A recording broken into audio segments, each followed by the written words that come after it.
In 1943, I joined the SOE. I was a secret agent.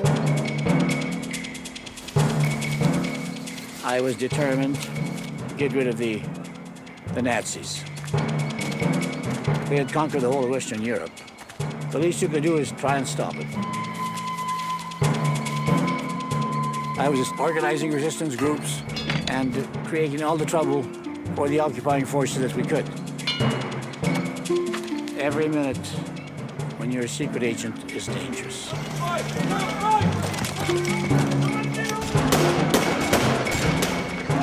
But it's exhilarating, and for a young fellow 19, 20 years old, it's very stimulating.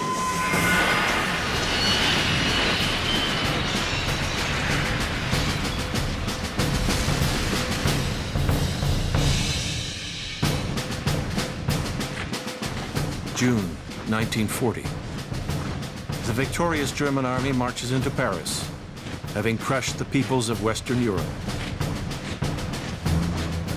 who now, unsure of their fate, are at the mercy of the Nazi conqueror.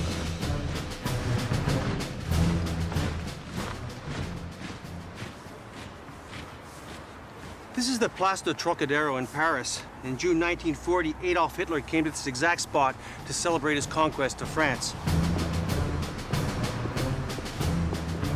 It was the beginning of the darkest days in European history. In a short period of time, Hitler's armies had enslaved tens of millions of people, and their only hope of liberation would come from the other countries, the free countries. And amongst the first liberators were agents of the Special Operations Executive, the SOE.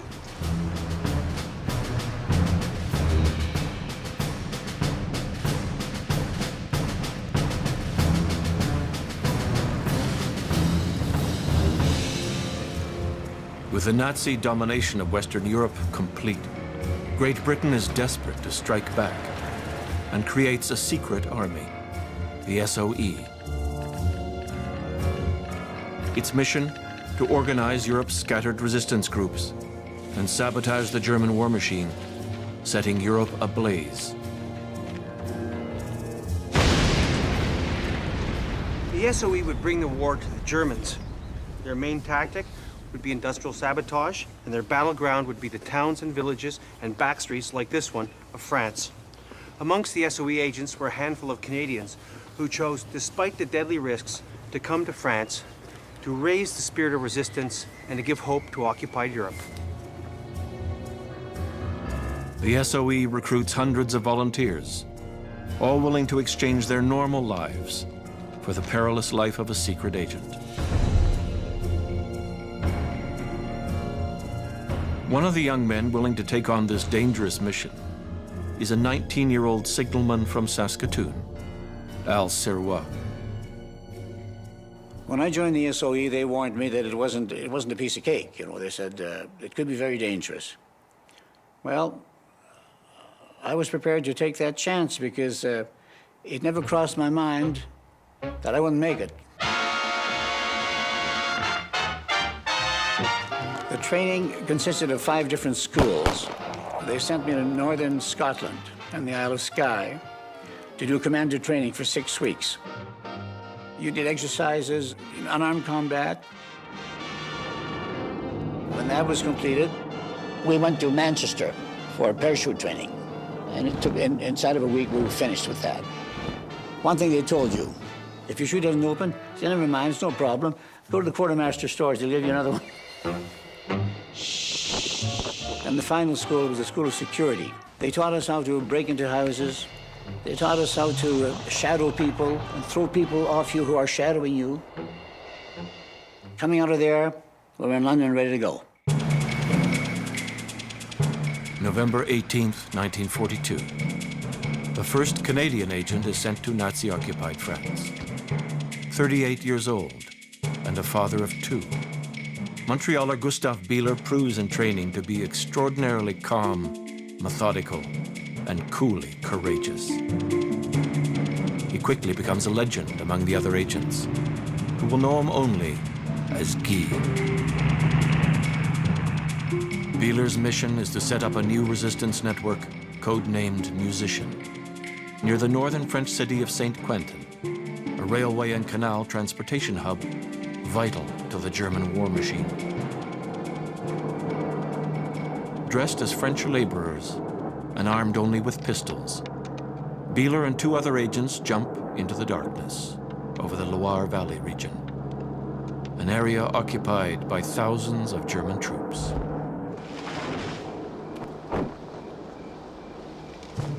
Beeler crashes onto rocky ground, and now deep in enemy territory, he lies in agony, unable to walk, having shattered his spine.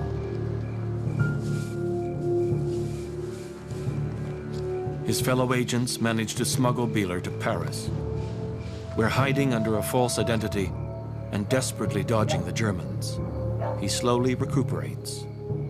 And although the SOE in London offers to bring him home, Guy stays on, determined to complete his mission.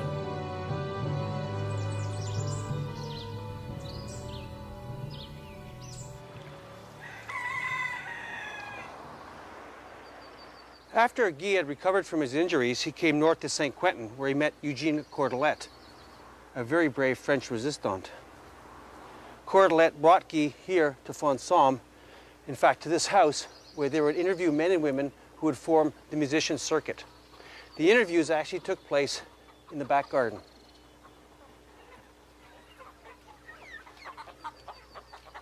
Guy and Cordelet set up in this backyard under a big tree, and Guy still needed a chair because his back was still giving him problems. And they interviewed men and women for the circuit. They had to be very careful who they picked. They had to find people who were trustworthy because collaboration with the Germans in 1943 was terrible. They had to pick people who understood the risks. If you got caught, you and your family could be shot. But they wanted people who were in, let's say, the railway industry, in the canals, maybe inside a German office, people who could help them with their planning of the sabotage. One of Guy's recruits is a 22-year-old farm laborer, Raymond Bazin, who joins a team that specializes in sabotaging the many railways around St. Quentin. Notre premier travail, c'était, on les précédait, enfin, de peu, c'était d'isoler les garde-voies. Toute la voie d'un bout à l'autre, les Boches avaient fait garder la voie par des civils. On a tombé sur des situations cocasses, on a tombé sur quelquefois des anciens copains d'école. On les ficelait, enfin, quelquefois ils se ficelaient même eux-mêmes. Alors il fallait déboulonner un rail et puis riper le rail. Alors la locomotive, quand il arrivait, le bouger avant, il déraillait, il entraînait la locomotive, puis tout le train se couchait sur l'autre voie, on bouchait tout.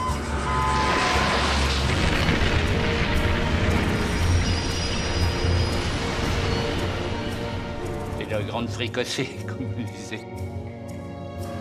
In a few short months, the Musician Network derails scores of trains and cuts dozens of railway lines. Guy Beeler has quickly become one of the most successful SOE organizers in France.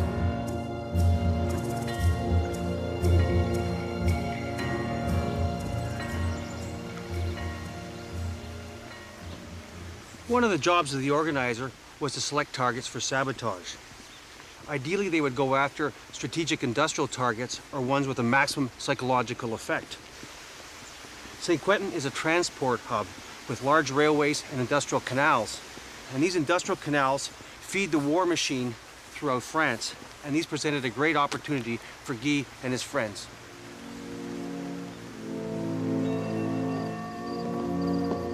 To protect these canals that carry vital supplies to their army and submarine bases in France, the Germans ensure the vital waterways are constantly patrolled.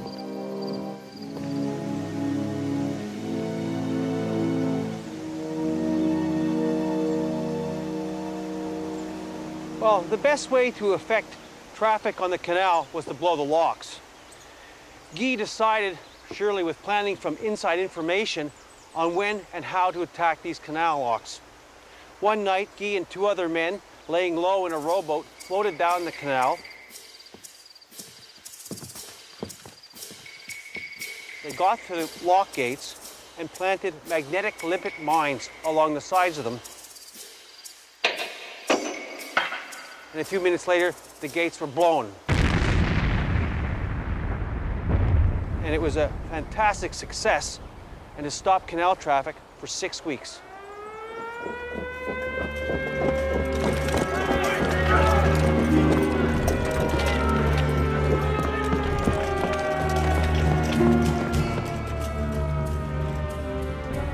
Outraged by constant resistance attacks, the Nazis hit back, determined to destroy the networks of the SOE. Heading the German attack is a chief of military counterintelligence in northern France, Lieutenant Colonel Hermann Giskus. These dynamic enemy forces, whose strength was growing, didn't hesitate to carry the war behind our lines in all conceivable forms. We had to stop this invisible and dangerous enemy. To penetrate and crush the resistance, the Germans will stop at nothing, easily resorting to torture and murder, as British SOE agent Yo Thomas discovers. 2 Gestapo men took me to a small room on the 4th floor. My handcuffs were attached to a hook at the end of a long double chain, which hung from a pulley on the ceiling. The other end was pulled and my heels left the ground. The steel of the handcuffs dug deep into my wrists, agony shot through my shoulders, and I couldn't help groaning. 5 new thugs came in. They threw me onto a table and fastened chains around my legs, and my feet were spread out. 2 men held down my arms. With rubber truncheons, the other 3 rained thudding blows on my face, legs, and body, concentrating on my testicles. I screamed until I fainted. The life of the spy was one of constant vigilance. In 1943, there were tens of thousands of German agents, collaborators, and informants throughout France, and they're looking for anything different.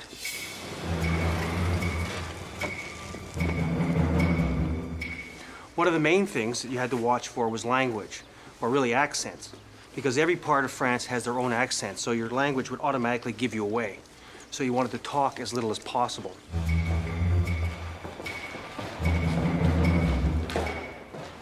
Then if you had a rendezvous, there was the security checks. If you had a meeting in an apartment, drapes closed, good, open, bad. If you had to meet another agent in the streets, there was the newspaper trick. In your pocket meant bad. Under your arm meant good.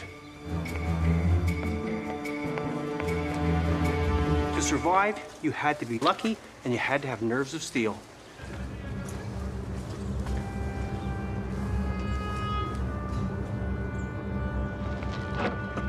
As the spring of 1943 draws to a close, thousands of résistants are arrested, interrogated, and tortured as the Germans step up their campaign to crush the resistance in Europe and eliminate the agents of the SOE.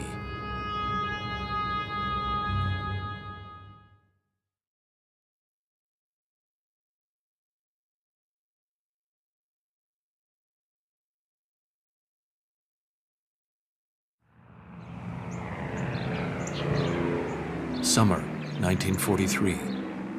On select airfields across England, covert operations are underway.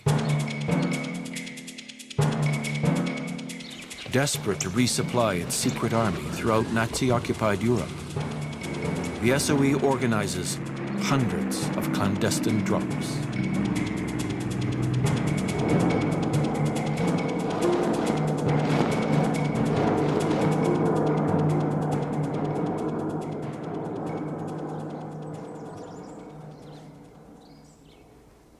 The organizer was responsible for the drops from England.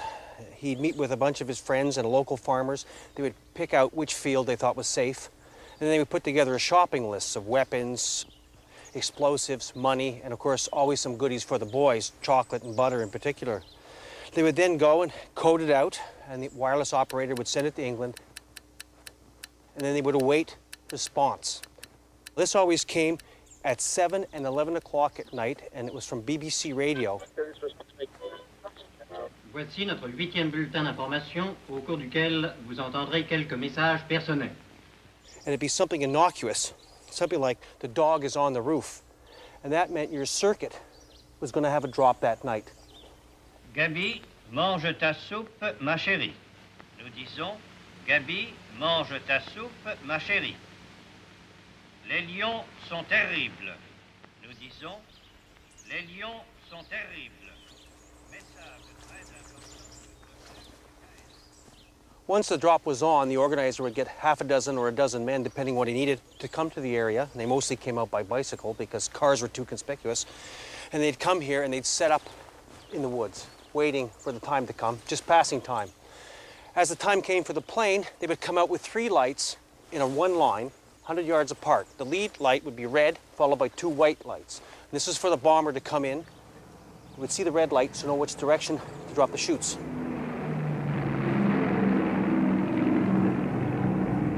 So at this point, they could hear the plane coming.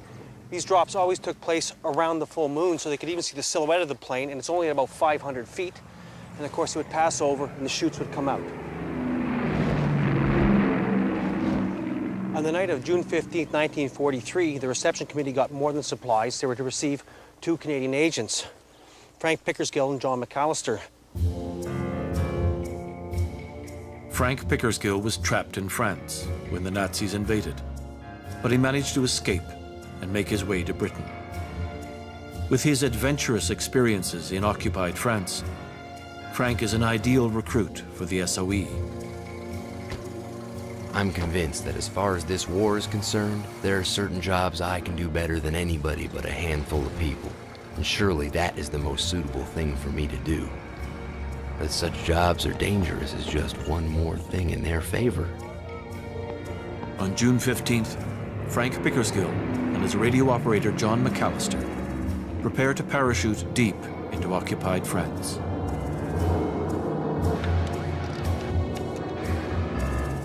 Their mission is to establish a new network called Archdeacon to organize the sabotage of factories and munitions plants north of the city of Sedan. Landing undetected, the Canadians are met by 2 experienced French agents, Yvonne Roudelat, codenamed Jacqueline, and Pierre Coulioli. Not realizing the area has been cordoned off by the Germans, the 4 begin the long drive north to Paris. And just outside the small village of Duisson, they run into an enemy checkpoint.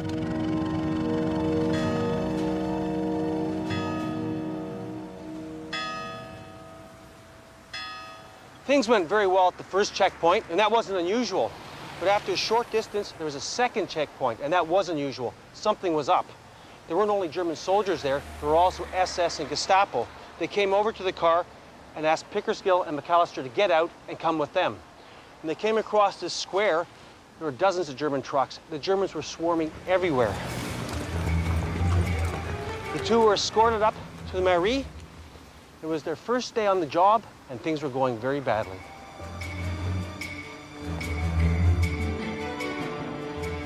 When McAllister and Pickersgill got into the mairie, they found about a dozen other men being interrogated by the Gestapo. In the meantime, Pierre and Jacqueline had cleared through the checkpoints and had driven out in front of the mairie, and they didn't know what to do. If they waited too long and things went wrong, the 4 would be caught, and of course they had the radios in the trunk of the car. If they left, then the Canadians were done. And all of a sudden, a German soldier comes out and says, "Come in for interrogation." Pierre decides to run for it, and the chase was on. As Pierre Coulioli and Yvonne Roudelat roar away, the Germans riddle the car with bullets, and it plunges off the road.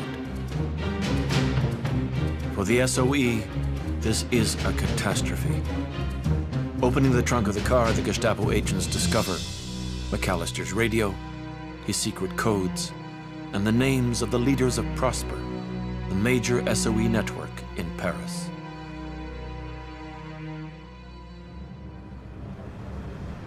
The Gestapo moves quickly, and within days, many agents and resistants are in German hands. Hundreds more follow, destined for interrogation and torture. Frank Pickersgill and John McAllister, too, are tortured for days, but they refuse to talk. And finally, no longer of any use to the Germans, they're transported to Rawicz concentration camp in Poland.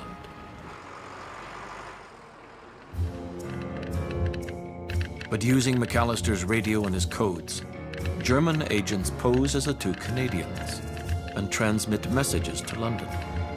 They fool the SOE into parachuting agents directly into the hands of the Gestapo, a ruse often employed by the Germans, known as the radio game. Playing this deadly game is Lieutenant Colonel Hermann Giskus. The operation, known as Playing Back, was a radio game, consisted of continuing to work with a captured radio set in the service of our own counter-espionage, concealing the fact of capture from the enemy secret service and leaving it under the impression that its agent was still operating safely and undisturbed. The radio game is a coup for the Germans and a disaster for the SOE. All over France, agents are captured and networks collapse. Hardest hit of all is the Parisian network, codenamed Prosper. The collapse of Prosper was catastrophic to the SOE in Paris. In the summer of 1943, the Germans picked up 1,500 agents, and they were operating 7 of the 10 wireless sets in the Paris area. One of the few wireless sets that was still operating belonged to a woman called Madeleine, or that was her code name. Her real name was Noor Inayat Khan. Agent Noor Inayat Khan narrowly escapes capture and warns the SOE that Prosper has been infiltrated. But fooled by the Germans' radio game, London replies that its agents in Paris are still broadcasting. Prosper must be intact. Regardless of her doubts, she was advised to meet the two Canadians, Pickersgill and McAllister, who under their code names Valentin and Bertrand, at the Café Colisée. And at that point, she would give them contacts to the circuits in the north. Thinking the two German agents are the Canadians, Noor Inayat Khan gives them details of her SOE contacts. Now the Gestapo has the information it needs to destroy the resistance in northern France, including Guy Bieler's network, Musician.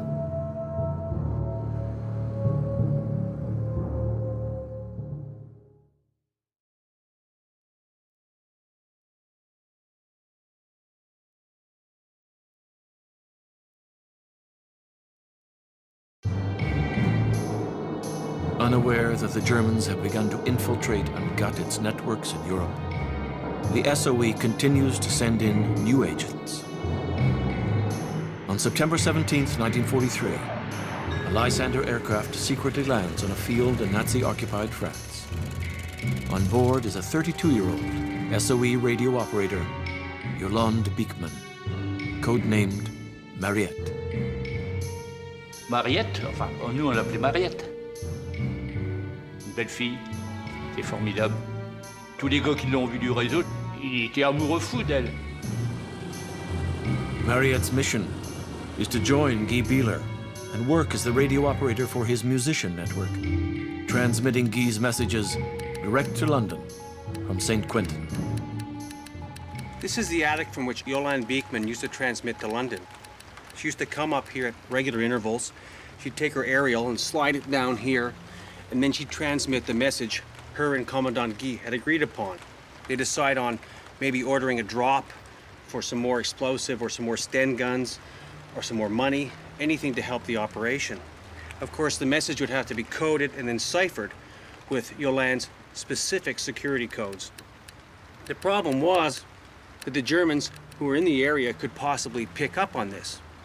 And this meant disaster not only for Yolande Beekman, but for the French resistante whose house this was, a very brave woman by the name of Mademoiselle Gobot. Despite the deadly risks, Odette Gobot continues to offer her home as a base for Yolande Beekman's radio broadcasts. Au début, il était en stationnement vraiment chez Odette. Elle est à la vitrine d'une maison Cortel. Je vois passer une voiture au ralenti, une voiture Bosché. Elle savait que c'était l'heure d'émission en Mariette. Alors elle a bondi traverser la route, elle avait juste la route à traverser. Elle a coupé le courant, plus de courant, plus d'émissions. Alors la voiture gougnait, qu'on fait un passage ou deux, puis après ça disparaît. Alors c'est là qu'on a trouvé que l'endroit était devenu quand même dangereux. The Germans had direction-finding vehicles. They used to have cars or trucks, and they had mobile direction-finding equipment, and they drive around towns trying to pick up the wireless signal being transmitted. There were certain ways the radio operator could get rid of this. One, they couldn't operate more than 30 minutes. Secondly, they can move from place to place. And thirdly, they can change the band while they're transmitting. And these through the direction finders all over the place. And the only way that the SOE agent could really survive was to keep moving. Evading enemy patrols, Guy Bieler takes refuge on Christmas Eve in the house of a resistante, Madame Camille Bourrier. Guy Bieler arrived carrying 2 Santa Clauses stuffed with candy for our children, and under each arm a few good bottles. We had arranged a good Christmas atmosphere with the traditional pine tree and candles. We listened to the BBC messages from London and then the wonderful Christmas music. Guy recited to us, as he could do so well, beautiful poetry. At midnight, Guy held his head in both his hands for a long time. When this silence was over, he was very serious and seemed completely overcome. He wrote on the back of one of our photographs an address. He then said to us, "If misfortune overtakes me someday, write to this address. You will find my wife there. Tell her how I spent Christmas of 1943. Describe this evening to her. Tell her how I thought of them."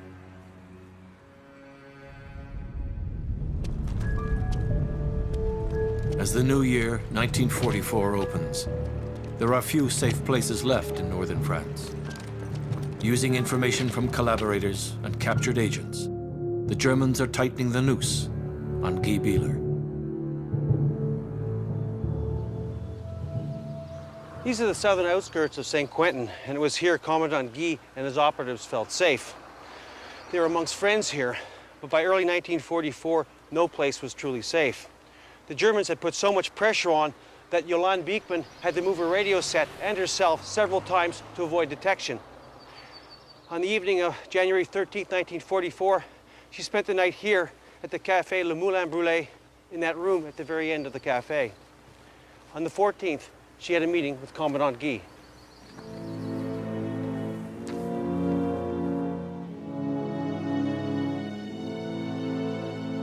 The cafe had always been a safe place for Guy and Yolande. They had met here many times, and here they would make their plans. And on January 14th, 1944, things appeared no different. They sat down at the table over coffee when 2 cars pulled out in front and a dozen Gestapo agents burst through the doors and grabbed them. They never had a chance. They were cuffed and dragged off to Gestapo headquarters. No one knows how the Germans found out about the rendezvous, whether it was good espionage or whether or not they'd been betrayed. And over the next few days, the rest of Guy's circuit was rounded up.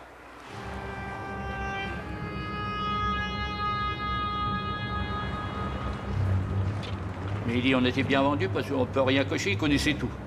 On a beau nier qu'on n'a pas participé aussi, qu'on ne connaît personne, il nous a énuméré des...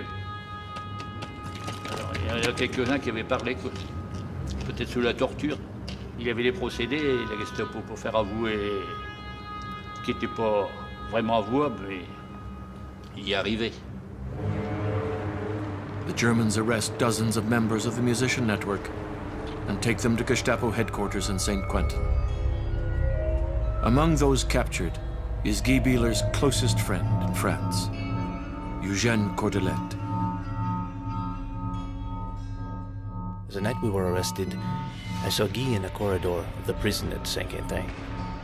He was chained hand and foot. His face was horribly swollen, but I could read in his eyes this order. Whatever happens, don't talk. In spite of all torments, he showed no weakness.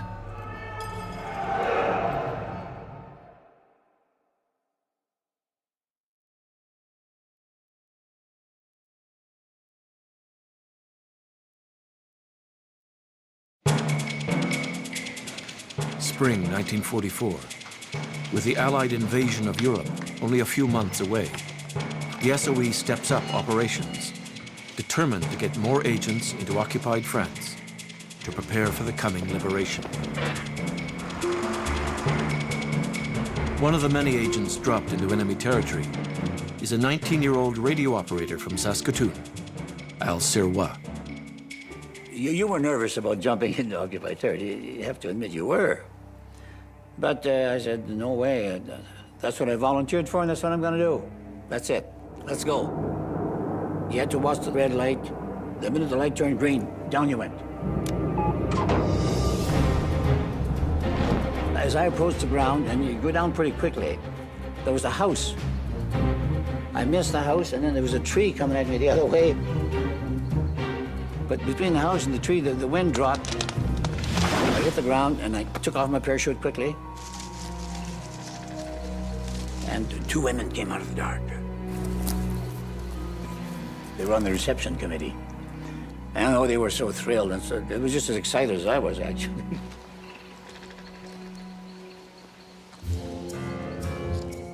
Al Sirois' mission is to set up a radio link with London, arrange for the drop of weapons and supplies, and help prepare a resistance uprising to coincide with the Allied invasion. He makes his way to the city of Angoulême, heavily garrisoned by the Germans, to meet his organizer, Charles Reschenmann. He knew the lay of the land. He was a Frenchman. You know, he knew the country, and they had tremendous confidence in him. Altogether, we did 24 drops in that area, 24. Nothing could go wrong with Charles, you know, nothing wrong. That's how you felt with him. In mid-May, Charles Reschenmann has a meeting in a restaurant with a local member of his network, René Bocquereau. All of a sudden, the table is surrounded by Gestapo agents, and they started questioning him. They said, "Do you have any parcels with you, any suitcase?" And they said, "No." But a little maid who said, "Oh yes, they did. It's in. I'll give it to you." So she went and got a suitcase, where there was a revolver in there and a pile of money. So that was the end of Charles. Charles Reschenmann refuses to talk and is imprisoned by the Gestapo. But René Bocquereau, desperate to save his own life, turns double agent. He told the Germans that he was going to get me to work for them, you see. Once he had me as a prisoner, they may have tried to use me. So I wired London. I said, "Look," I said, "this fellow's after me." I said, "What do you suggest?" They said, "You do what you think is best." And I did. We had some people who took care of these characters, and it was his life or mine. When you're working in that type of thing, there's only one law, the law of the gun.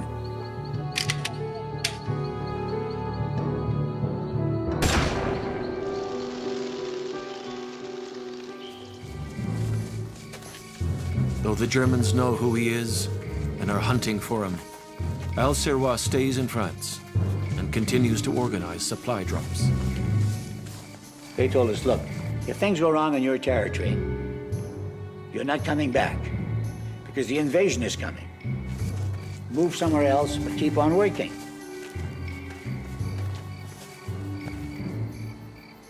Around 2 o'clock in the morning, we said, "Woo, woo, woo." The plane was coming. He started dropping the parachutes. And the minute he was gone, we had to get busy. They were 250-pound containers. So we were walking back home, and we said, "Well, we sure pulled a gun on him tonight." All of a sudden, click, click. The German patrol coming straight for us. You could see the moon shining on their helmets. My friends said, we're cooked. I said, no, that's right. Like two scared rabbits, we took off.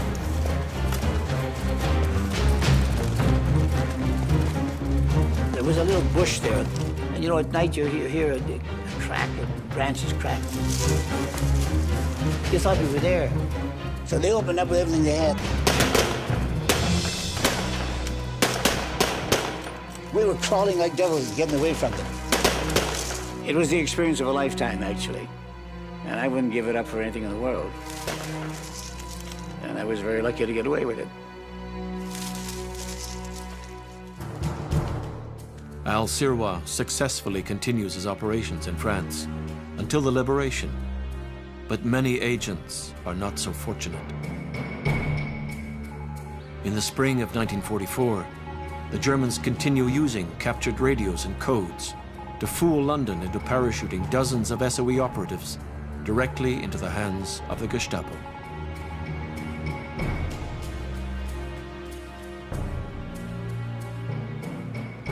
By March 1944, the Germans had been playing the radio game for 10 months. London had made dozens of drops of money and weapons and even agents directly into German hands, and they were finally getting suspicious. So they contacted Paris and said, we want to talk to Frank Pickersgill. Of course, the Germans panicked because Pickersgill had been sent to a concentration camp months before, and they had no idea if he was still alive. They did manage to find him, and they brought him here, 3B Place États-Unis, Gestapo torture chambers. Pickersgill was taken to the 3rd floor, where he's politely asked to talk to London on the S-phone, basically to become a traitor. And although he was emaciated and very weakened by the time in the concentration camp, he became enraged. He grabbed a bottle, broke it, ran out into the hallway and attacked 2 German guards, killing one with the broken bottle. He came down the stairs to the 2nd floor, then leaped out onto the sidewalk and started running towards Rue Helena. The German guards started shooting at him and hit him 4 times. And he stumbled and fell. He got up again, staggered on, but couldn't go any further.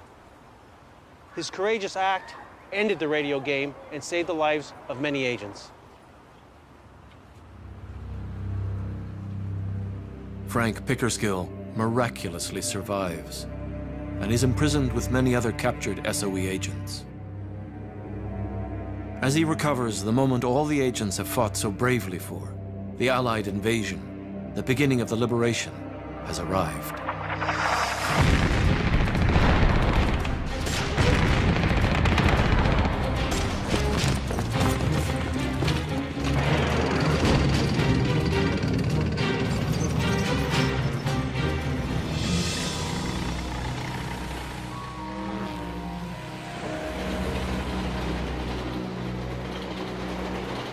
By June 1944, most of the captured SOE agents were held in Paris.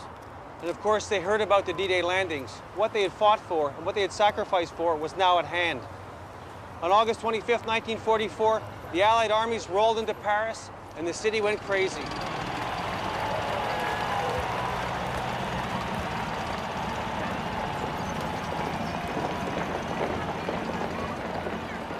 But the prisoners weren't here anymore. They had been shipped to Germany.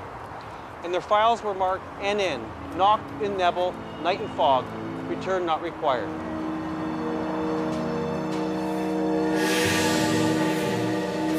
Just 2 weeks before the liberation of Paris, Frank Pickersgill, John McAllister, Charles Reschenmann, and 35 other SOE prisoners are transported to Buchenwald concentration camp.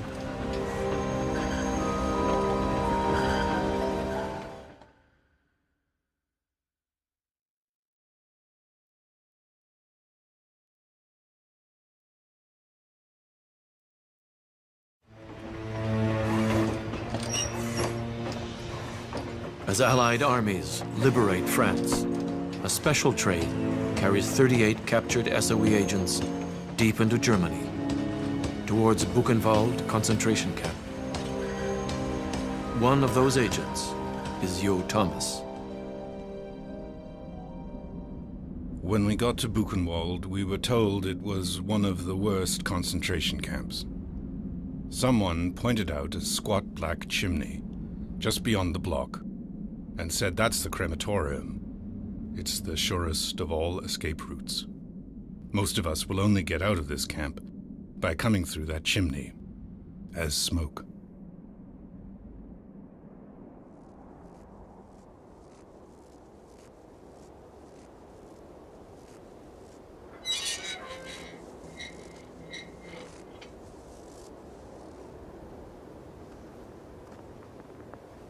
This loathsome place is Buchenwald concentration camp in Germany. More than 50,000 people died here in the most deplorable conditions. And it's a grim reminder why we fought the Second World War.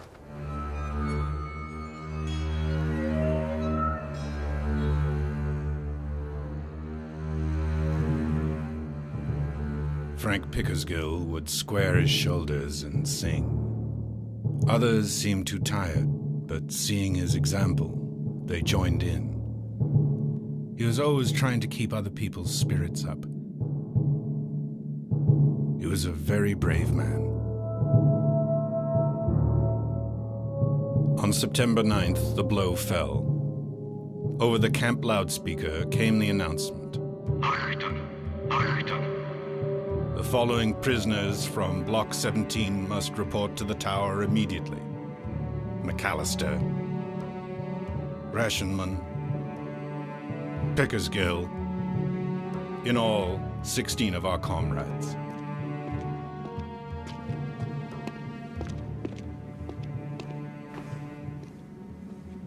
The men were escorted from the clock tower to this building, which is the crematorium, and they knew what that meant. They were going to be murdered.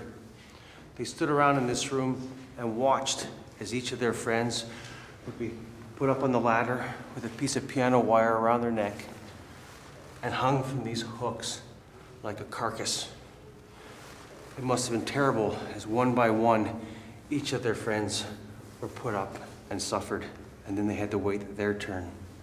These were very brave men, and they deserved a far better fate. And so died Frank Pickersgill, John McAllister, Romeo Sabarin, Henry Frager.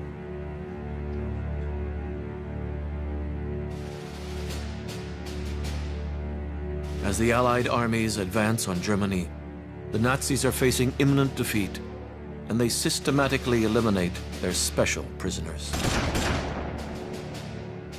In Dachau, Yolande Beekman and Nur Inyat Khan are shot in the back of the neck, executed with 7 other female agents.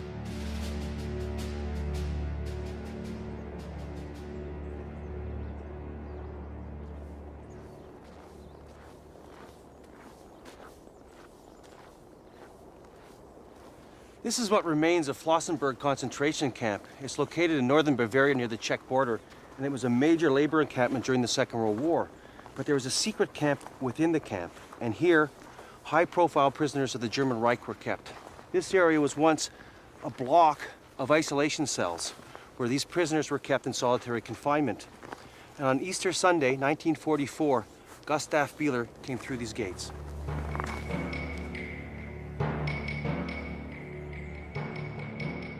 Gustav Bieler, the legendary Commandant Guy, endured months of torture in Paris, but still never talked. And so he earned himself an isolation cell at Flossenburg, among the most dangerous enemies of the Nazis.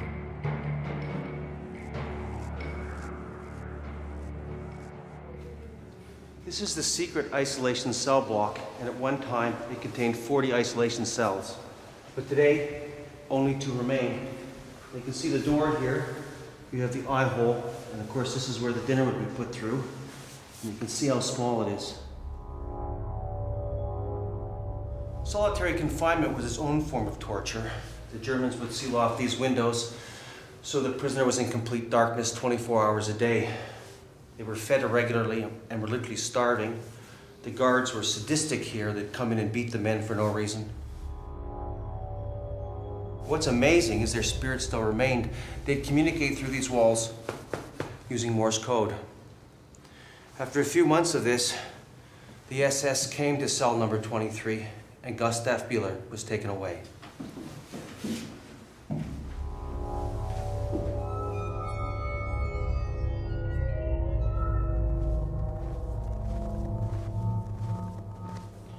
The SS brought Beeler down these stairs, past the crematorium, into the area known as the Valley of Death.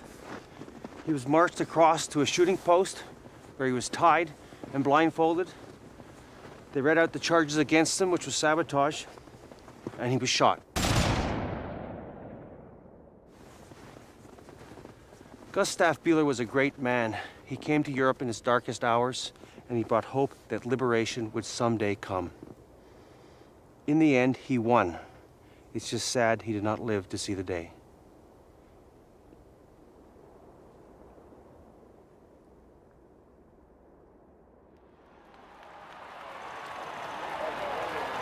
On May 7th, 1945, Germany surrenders. The war in Europe is over.